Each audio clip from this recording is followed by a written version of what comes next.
Hello friends, आप सभी का स्वागत करते हैं हमारे चैनल हरदोई रश्मि व्लॉग पर। तो आप सभी देख रहे हैं दर्द से मोहब्बत भाग 125। इससे पहले इस कहानी के 124 भाग अपलोड हो चुके हैं चैनल पर। अगर आप सबने नहीं पढ़ा है तो ज़रूर पढ़ लीजिएगा। तो चलिए फ्रेंड, देखते हैं अब तक आप सबने पढ़ा था। संजय ने भी हाथ जोड़कर कहा कि आप जाने और आपका जमाई जाने, मैं बीच में नहीं आऊँगा। सुरेश जी बोलते हैं कि नील से तो मैंने पहले ही बात कर ली थी, मगर उसने तो साफ साफ मना कर दिया है। लेकिन अब आप ही बताइए, इतना सारा पैसा है, प्रॉपर्टी है, सब कुछ तो मेरी अवनी का ही है ना। तो फिर मना मत कीजिएगा प्लीज़ प्लीज़ संजय जी। तो वैसे भी मैंने अपनी अवनी को कुछ भी नहीं दिया है, कुछ तो देने दीजिए मुझे अपनी बेटी को। तो इतना आप सभी लोग पिछले भाग में देख चुके थे। तो चलिए देखते हैं आगे अब इस कहानी में क्या होता है। संजय कुछ बोलता उससे पहले ही नरेन बोलता है कि सुरेश जी बिल्कुल ठीक कह रहे हैं। आखिर उनका हक बनता है कि वो अपनी बेटी को कुछ तो दे सके, क्योंकि उनकी इकलौती बेटी है अपनी, और वो अपनी को कुछ नहीं देंगे तो फिर किसको देंगे। तो संजय ने भी नरेन की तरफ देखकर कहा कि हमें कुछ भी नहीं चाहिए, भगवान का दिया हुआ बहुत कुछ है हमारे पास। बस आपकी बेटी हमारे घर में खुश रहे और फिर मेरा बेटा अपनी शादीशुदा जिंदगी में खुश रहे, इससे ज़्यादा बड़ी दौलत तो मेरे लिए कुछ भी नहीं है। आखिरकार सबने संजय पर थोड़ा सा दबाव बनाया और फिर संजय को वो पेपर लेने ही पड़े जो कि सुरेश जी ने अवनी के लिए कुछ दिया था।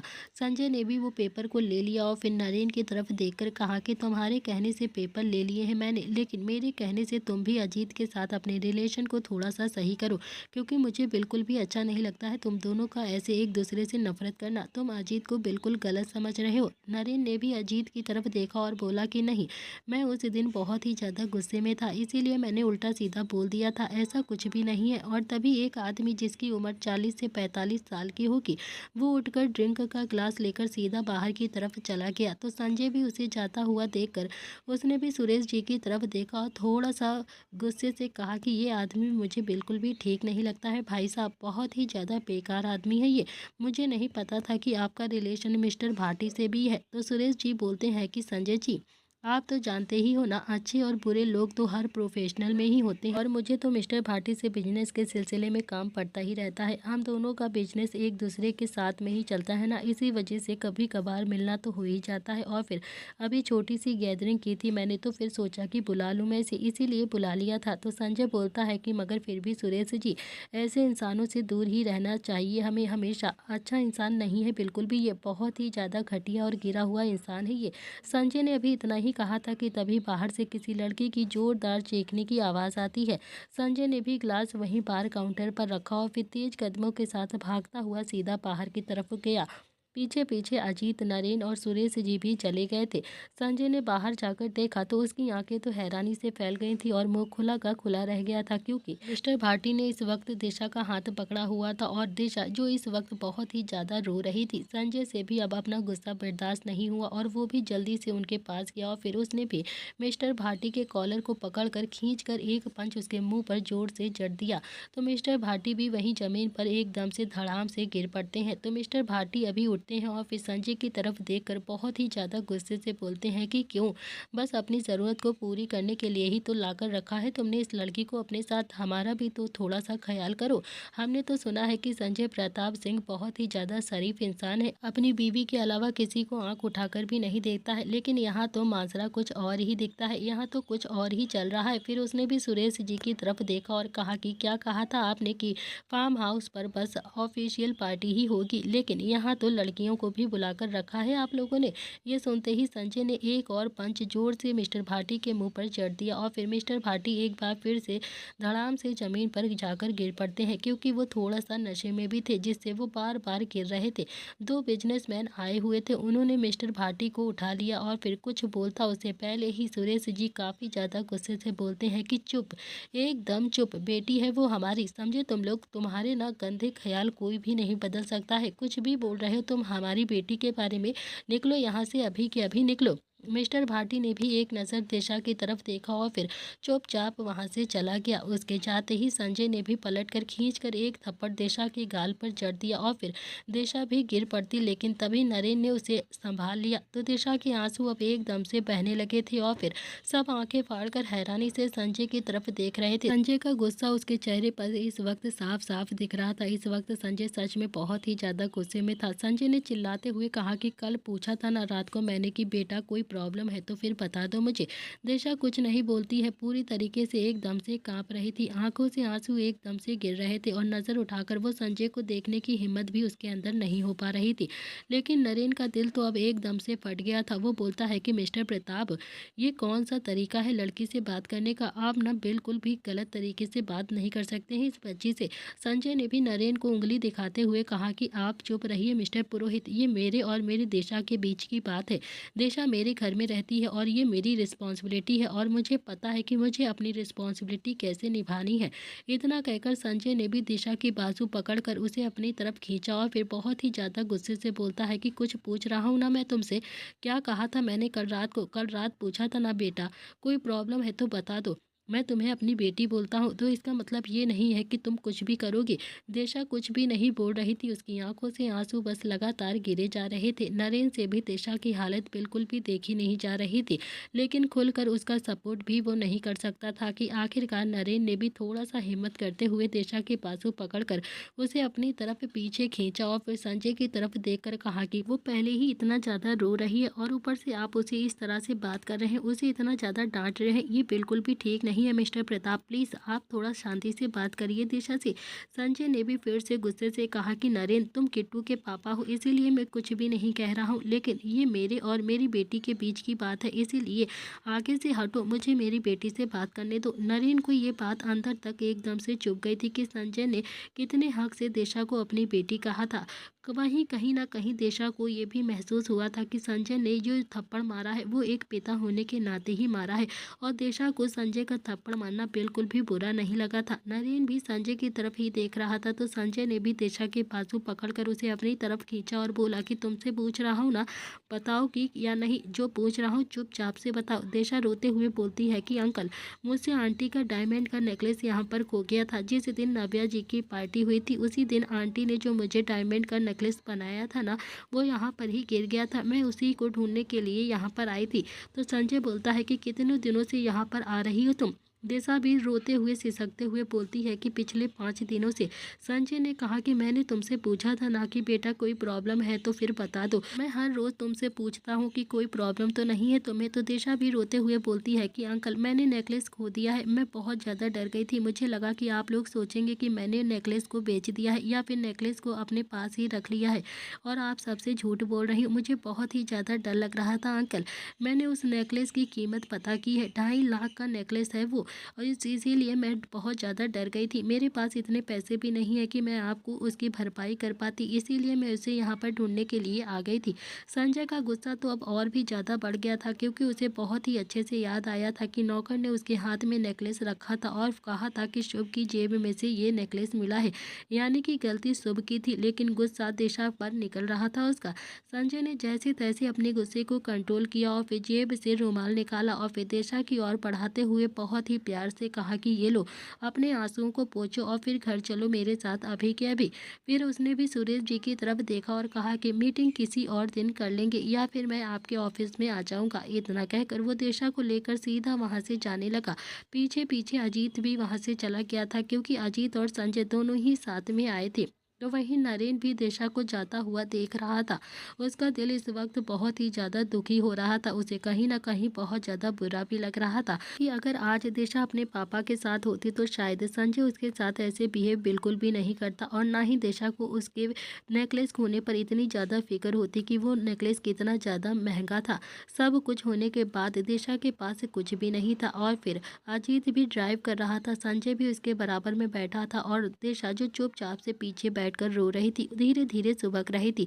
संजय बोलता है कि दिशा बेटा अब रोना बंद करो, तुम एक तो बचपना करती हो, तुम ऊपर से रोती भी हो। दिशा अपना रोना बंद करना चाहती थी लेकिन रोना उसके हाथ में थोड़ी ना था जो उसके हाथ से ही बंद हो जाता। अजीत बोलता है कि संजय भैया बस करो ना आप प्लीज, देखो तो बच्ची कब से इतना ज्यादा रो रही है, क्यों उसे इतना ज्यादा डांट रहे हो आप। संजय बोलता है कि यार अजीत, मैंने इस लड़की से कई बार पूछा है बेटा कोई प्रॉब्लम तो नहीं है, कोई प्रॉब्लम हो तो मुझे बताओ, इसने मुझे मुझे सच नहीं बताया, अजीत ने कहा। तो संजय भी बोलता है कि तेरी सगी बेटी थोड़ी ना है जो तुझे अपने दिल की बात बता देती। समझने की कोशिश करो ना यार, थोड़ा सा शांत हो जाओ प्लीज। संजय ने भी हाँ में अपनी गर्दन हिला दी और फिर फ्रंट मिरर में देखकर धीरे से बोलता है कि अब शांत हो जाओ दिशा प्लीज। दिशा ने भी बस मुंह दूसरी तरफ फेर लिया, जैसे वो संजय से बहुत ही ज्यादा नाराज हो गई हो। वहीं संजय के चेहरे पर हल्की सी मुस्कुराहट आ गई थी, क्योंकि उसकी खुद की बेटी होती तो शायद वो भी ऐसे ही नाराज हो जाती उससे। थोड़ी देर के बाद अजीत ने भी गाड़ी प्रताप हाउस के बाहर आकर रोकी। दिशा भी जल्दी से गाड़ी से उतरकर अंदर की तरफ जाने लगी तो संध्या बाहर आते हुए बोलती है कि दिशा, इतना ज़्यादा लेट हो गई, तुम कहाँ गई थी? दिशा से भी अपना दर्द बर्दाश्त नहीं हुआ और उसने भी संध्या को झटके से गले लगाकर फूट फूट कर रोना शुरू कर दिया। संजय अजीत की तरफ देखकर बोलता है कि अब अपनी माँ से मेरी शिकायत लगाएगी, ये अपनी गलती नहीं मानेगी। अजीत बोलता है कि बस कर दो ना भाई साहब प्लीज़। वहीं संध्या भी दिशा को लेकर घर के अंदर आ गई थी। उसने भी दिशा को सोफे पर बैठाया और फिर शुभ की तरफ देखकर बोलती है कि शुभ, एक गिलास पानी लाकर दे। शुभ भी अपने कमरे से निकलकर उसने भी दिशा की तरफ देखा तो उसे बहुत ज़्यादा हैरानी हुई, क्योंकि दिशा बहुत बुरी तरीके से सुबक रही थी। शुभ भी किचन में गया और वहां से पानी का गिलास लेकर आया और फिर दिशा की ओर पानी बढ़ाते हुए बोला कि क्या हुआ है दिशा, रो क्यों रही हो तुम? मुझे बताओ, किसी लड़के ने कुछ कहा है क्या? अभी हड्डी तोड़ता हूँ मैं उसकी। दिशा ने भी शुभ की तरफ देखा और उसकी बात नहीं सुनी, बल्कि संध्या की तरफ देखकर ज़्यादा रोने लगी। संध्या ने दिशा के आंसू पोंछे और बोली कि क्या हुआ है, मुझे बताओ ना बेटा। तब तक संजय भी कमीज की बाजू फोल्ड करता हुआ अंदर आ गया था। दिशा रोते रोते बोलती है कि अंकल ने मुझे थप्पड़ मारा। यह सुनकर तो संध्या और शुभ दोनों ही हैरान हो गए थे। शुभ ने हैरानी से संजय की तरफ देखा और बोला कि पापा, आपने दिशा को थप्पड़ कैसे मारा? उसने इतना ही कहा था कि तभी संजय ने एक चाटा खींचकर शुभ के गाल पर भी जड़ दिया और फिर शुभ गिरते गिरते बचा। चाटा इतनी जोर का लगा था कि तीनों ही भाई जल्दी से अपने अपने कमरे से बाहर निकलकर आ जाते हैं। तीनों ने ही ये नज़ारा देखा तो तीनों के समझते देर नहीं लगी कि शुभ को थप्पड़ लगा है। तीनों ही बहुत ही ज़्यादा हैरानी से वहां पर देख रहे थे और खुद से ही बोलते हैं कि अबे इसने क्या कर दिया है, अब जो इसे इतनी जोर से थप्पड़ लगा है। तो वो भी जल्दी जल्दी से नीचे आए, क्योंकि उसके अलावा किसी की भी हिम्मत नहीं थी शुभ को आज संजय के गुस्से से बचा लेता। और फिर शुभ ने भी काम तो उल्टा किया ही था। नील भी आकर सीधा शुभ के आगे खड़ा हो गया और बोला, पापा क्या हुआ है, आपने मेरे भाई को थप्पड़ क्यों मारा? क्या हुआ क्या है पापा? वो मेरा छोटा भाई है, उसे थोड़ी सी समझ कम है। आप मुझे बताओ ना कि क्या हुआ है, कुछ गलती की है तो फिर मुझे बताओ, मैं मारता हूँ ना उसे। संजय बोलता है कि आगे से हट जा जल्दी से, ये अभी मुझसे पूछ रहा था ना कि मैंने दिशा को थप्पड़ क्यों मारा है, इसे बताता हूँ कि क्यों मारा है, आगे से हट। नील भी हैरानी से बोलता है कि आपने दिशा को थप्पड़ मारा है पापा?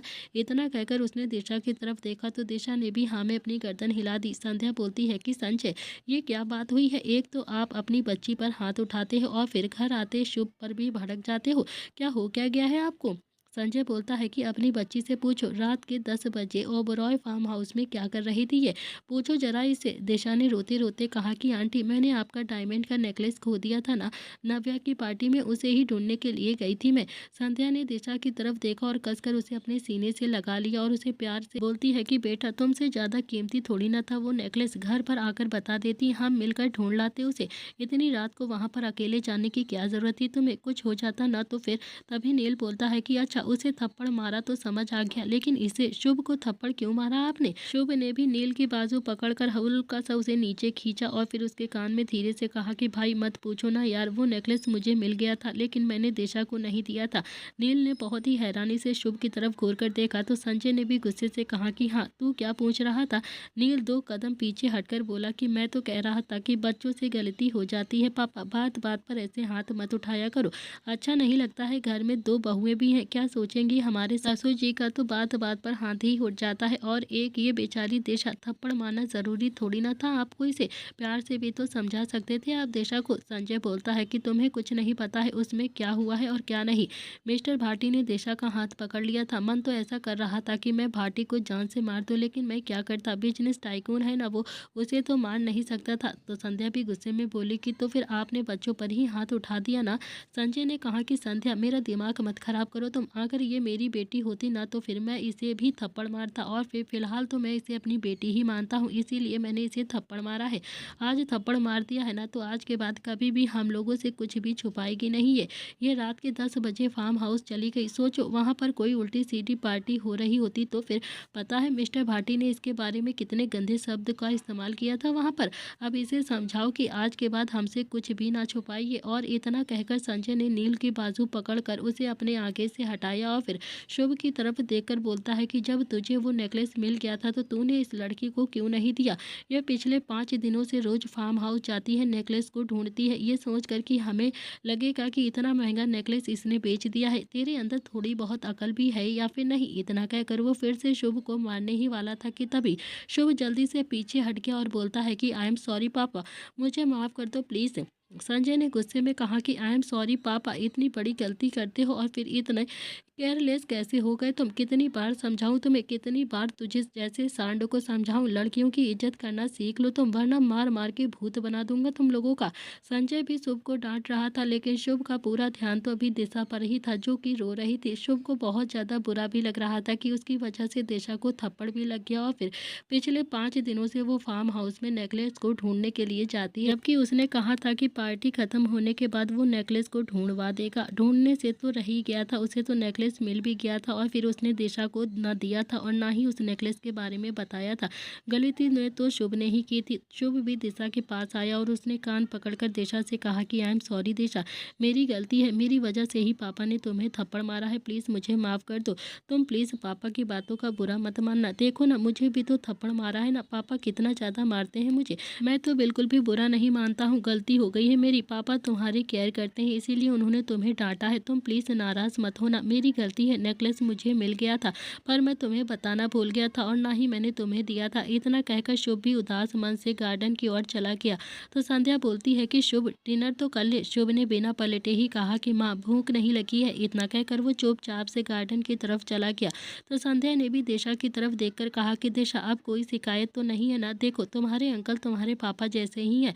दिशा बोलती है नहीं आंटी, मेरी भी तो गलती है ना, अंकल ने मुझसे कई बार पूछा था, मैंने बताया नहीं उन्हें। मुझे बहुत ही ज़्यादा डर लग गया था कि कहीं नेकलेस खो जाएगा तो फिर आप लोग सोचेंगे कि मैंने उस नेकलेस को बेच दिया या मैंने उसे अपने पास ही रख लिया है। तो संध्या दिशा के दोनों ही गालों को अपने हाथों में भरती है और बहुत ही प्यार से उसके माथे को चूमकर बोलती है कि तुमसे ज़्यादा कीमती नहीं है वो नेकलेस बेटा, आगे से ऐसी वैसी जगह बिल्कुल भी मत जाना, समझ गई तुम। कोई भी प्रॉब्लम होगी तो हमें आकर बताओगी तुम। दिशा ने भी हाँ में अपनी गर्दन हिला दी और फिर वो बोलती है कि मैं शुभ को लेकर आती हूँ, साथ में डिनर कर लेंगे। संजय ने भी कहा कि हाँ बुला लाओ उसे, लेकिन उससे दूर रहना तुम, उसकी बातों में बिल्कुल भी मत आया करो तुम, तुम्हारा पागल बना देगा वो और तुम्हें पता भी नहीं चलेगा। दिशा बोलती है कि अंकल आप शुभ के बारे में कुछ ज़्यादा ही गलत सोचते हैं, वो बिल्कुल भी ऐसे नहीं है, वो बहुत ही ज़्यादा अच्छे हैं। उसने अभी भी मुझसे माफ़ी मांगी है, वो अच्छा है बहुत ही ज़्यादा। ये सुनते ही तीनों ही भाइयों ने अपनी हथेली अपने माथे पर मार ली क्योंकि वो तीनों ही जानते थे कि उनका भाई कितना ज़्यादा शैतान है। दिशा भी चुपचाप से बाहर चली गई और फिर गार्डन में झूले पर बैठा हुआ शुभ जो कि शोभित से बातें कर रहा था वो बोलता है कि यार शोभित सच सच बताना, तूने शिखा को कैसे पटाया था। शोभित बोलता है कि यार बताया तो ये कहकर कि मैं बहुत ही ज़्यादा गरीब हूँ, मेरे पापा बैटरी रिक्शा चलाते हैं, बस उसे मुझसे बहुत ही ज़्यादा हमदर्दी हो गई थी और हमदर्दी धीरे धीरे प्यार में बदल गई। देख यार किसी भी लड़की को पटाना बहुत ही ज़्यादा आसान होता है पर लड़की इनोसेंट होनी चाहिए। तेज तरार लड़की को तो पैसे देकर ही पटाया जा सकता है, लेकिन जो इनोसेंट लड़कियां होती हैं ना, इन्हें थोड़ी सी दुख भरी कहानी सुनाओ या फिर कुछ भी अच्छा सा सुना दो, ये आराम से पट जाती हैं। ये सुनते ही शुभ ने भी हल्की सी गर्दन हाँ में हिला दी और देखा तो दिशा भी उसी के पास आ रही थी। शुभ बोलता है कि अच्छा चल अब फ़ोन रखता हूँ मैं। इतना कहकर उसने भी फ़ोन को रख दिया और फिर दिशा भी जाकर शुभ के पास झूले पर ही बैठ गई और फिर बहुत प्यार से बोलती है कि शुभ चलो डिनर कर लो। शुभ बोलता है कि नहीं मुझे नहीं करना है डिनर और तुम प्लीज़ मुझे माफ़ कर दो प्लीज़। दिशा बोलती है कि अरे मैं माफ़ कर दूंगी तुम्हें, लेकिन तुम डिनर तो कर लो पहले। शुभ बोलता है कि नहीं यार, इस घर में रहने का मन नहीं करता है मेरा, ना ही इस घर का खाना खाने का मन करता है मुझे। दिशा बोलती है कि अरे ऐसे नहीं कहते हैं, ये आपका ही तो घर है, कोई अपने घर के बारे में ऐसा कहता है क्या? मुझे देखो, मेरा तो कोई घर भी नहीं है। तो शुभ बोलता है कि मेरा भी कोई घर नहीं है, ये घर मेरा थोड़ी ना है, इन लोगों ने मुझे अडॉप्ट किया हुआ है। ये सुनकर तो दिशा बहुत ही ज़्यादा हैरान हो गई थी और फिर शुभ ने ये बात इतनी ज़्यादा सीरियस होकर कही थी कि दिशा को भी उसकी बातों पर यकीन हो रहा था, लेकिन अगले ही पल वो भी थोड़ा सा कंफ्यूज होते हुए बोलती है कि नहीं, आप मजाक कर रहे हो क्या? मजाक करते हो आप भी? शुभ बोलता है कि नहीं, मजाक करता हूँ मैं? तुमने देखा ना, सबसे ज़्यादा कौन पीटता है इस घर में? मैं सबसे ज़्यादा डांट खाता हूँ और सबसे ज़्यादा पीटता भी है। कौन कौन मारता है मुझे? मैं ही सबसे ज़्यादा मार खाता हूँ और डांट भी सुनता हूँ। माँ को देखा है, जरा सी बात पर कुछ भी बनाने के लिए कह दो, कितनी ज़ोर से चिल्लाती हैं। तुम नहीं जानती हो, मैं इस परिवार का सगा बेटा नहीं हूँ। मैं तो अब शुभ को समझ नहीं आ रहा था कि वो क्या कहे, लेकिन तभी उनके घर के बाहर एक सब्जी वाला गुजरता है। शुभ को अगले ही पल एकदम से एक आइडिया आ जाता है और वो बोलता है कि मैं तो एक गरीब सब्जी वाले का बेटा हूँ, मेरे पिताजी ने मुझे इन्हीं से ही बेच दिया था। दिशा बहुत ही ज़्यादा हैरानी से शुभ की तरफ देख रही थी। शुभ बहुत ही ज़्यादा मासूम बनकर ये बातें कर रहा था। दिशा बोलती है कि अच्छा, अब बहुत हो गया है मजाक, चलो अब जल्दी से अंदर चलो और डिनर कर लो। इतना कहकर उसने भी शुभ का हाथ पकड़कर उसे जबरदस्ती उठाया तो शुभ के दिल में तो एकदम से गिटार की टिन टिन टिन रिन रिन रिन गाना बजने लगता है। पता नहीं क्या क्या बज रहा था उसके दिल में। उसकी चील जैसी नजरें तो दिशा के हाथ पर ही थी, जिसने शुभ का हाथ अभी पकड़ा हुआ था। दिशा बोलती है कि चलो बस बहुत हो गया है मजाक। अगले ही पल शुभ भी अपने होश में वापस आया और बोला कि मजाक नहीं कर रहा हूँ, मैं बिल्कुल सच कह रहा हूँ। तुम्हें यकीन नहीं आता है ना, तो चलो तुम्हें आज अपनी आंखों देखी बात बताता हूँ। इतना कहकर शुभ और दिशा दोनों ही अंदर की तरफ चले गए थे और दोनों ही आकर डाइनिंग टेबल पर बैठ गए थे। शुभ ने भी सब्जी का बाउल उठाया और फिर थोड़ा सा मुंह बनाकर बोलता है कि माँ, मैं ये सब्जी नहीं खाऊंगा, मुझे पनीर खाना है। संजय ने हल्के से गुस्से में उसे घूरा और कहा कि जो है ना, यही खा ले, यही खाना पड़ेगा, समझा तू? शुभ ने दिशा की ओर देखा तो दिशा को अब शुभ की बातों पर धीरे धीरे यकीन आने लगा था और फिर शुभ ने फिर से संध्या की तरफ देखकर कहा कि माँ, मुझे कुछ और बना दो ना, मुझे ये बिल्कुल भी नहीं खाना है। संध्या बोलती है कि ये नहीं खाना है ना, तो फिर चावल खा ले, वो भी तो बनाए हैं ना। तो शुभ ने फिर से दिशा की तरफ देखा और अब तो दिशा को सच में यकीन हो गया था कि शुभ इनका सगा बेटा नहीं है। दिशा भी थोड़ा सा उठकर बोलती है कि आंटी, मैं शुभ के लिए अभी कुछ बना देती हूँ। संजय बोलता है कि अरे कोई ज़रूरत नहीं है बेटा तुझे, इसकी वजह से तुम इतना ज़्यादा परेशान हुई हो, इसकी वजह से तुम्हें थप्पड़ भी लगा है और फिर अब तुम इसी के लिए ही कुछ स्पेशल बनाना चाहती हो? बिल्कुल भी नहीं, कुछ भी नहीं बनाओगी तुम इसके लिए, बैठो चुपचाप से। दिशा ने भी उम्मीद भरी नज़रों से संजय की तरफ देखा और बोलती है कि बनाने दीजिए ना अंकल प्लीज़। संजय ने भी शुभ की तरफ देखकर कहा कि कौन सी पट्टी पढ़ाई है तूने इसे, जो ये तेरे लिए खाना बनाने के लिए तैयार हो गई है? शुभ भी मासूम बनकर बोलता है कि मैंने कुछ भी नहीं कहा है पापा, आपको तो मेरी हर बात बुरी ही लगती है। दिशा बोलती है कि अरे अंकल प्लीज़ बनाने दीजिए ना प्लीज़। संजय ने भी हाँ में अपनी गर्दन हिला दी और फिर दिशा भी किचन में चली गई। तो वहीं संजय भी खाना खाते हुए बोलता है कि अवनी, तुमने तो आज बहुत ही अच्छा और टेस्टी हलवा बनाया है। ये सुनकर अवनी को भी दोपहर की बात एकदम से याद आ गई थी। तो वहीं नील के चेहरे पर तो एकदम से पसीना आ गया था। अवनी बोलती है कि क्यों झूठ बोलते हैं अंकल आप, मैंने तो गलती से नमक डाल दिया है ना इस हलवे में। ये सुनते ही संध्या और संजय दोनों ही एक दूसरे को हैरानी से देखने लगे थे। तो वहीं रुद्र भी खाना खाते खाते एकदम से बोलता है कि अरे नहीं भाभी, नमक तो नहीं था इस हलवे में, मैं तो ज़्यादा मीठा नहीं खाता हूँ, लेकिन मैंने भी थोड़ा सा हलवा खाया था, हलवा तो सच में बहुत ही ज़्यादा टेस्टी बना था। अवनी कुछ बोलती उससे पहले ही संजय ने गुस्से से कहा कि तुम्हें किसने कहा कि हलवे में नमक है? अवनी कुछ भी नहीं बोलती है, बस नील की तरफ देख रही थी। तो संजय ने भी अवनी की नज़रों को फॉलो करते हुए नील की तरफ घूर कर देखा। तो नील भी जल्दी से उठकर बोलता है कि मेरे हलवे में नमक था। संध्या काफ़ी ज़्यादा गुस्से से बोलती है कि तूने अवनी का हलवा खाया था? नील भी एकदम से खड़ा होकर बोलता है कि मुझे कुछ नहीं खाना है, भूख नहीं लगी है मुझे। इतना कहकर वो जल्दी से सीढ़ियों से होता हुआ ऊपर की तरफ जाने लगा। तो संजय ने भी गुस्से से तड़तड़ाती हुई आवाज़ में कहा कि मैं इस घर में पागल हो जाऊंगा, सारे भाइयों ने मेरा बीपी बढ़ा कर रखा है, आखिर चाहते क्या हो तुम सब के सब, क्यों बहुओं को दुखी करके रखा है तुम लोगों ने? नील भी नहीं रुकता है, चुपचाप से ऊपर की तरफ चला गया, क्योंकि वो जानता था कि अगर वो वहाँ पर रुका तो डेफिनेटली एक चांटा तो उसे भी लग ही जाएगा। तो वहीं संजय ने भी अवनी की तरफ देखकर कहा कि क्या हुआ था अवनी? अवनी बोलती है कि कुछ नहीं पापा, मैं उनके लिए खाना लेकर जाती हूँ वरना ये भूखे ही सो जाएंगे। इतना कहकर अवनी भी जल्दी से खाने को परोसने लगती है और फिर संजय ने भी संध्या की तरफ देखकर कहा कि ऐसी कौन सी क्वालिटी है तुम्हारे इन चार नालायक बेटों में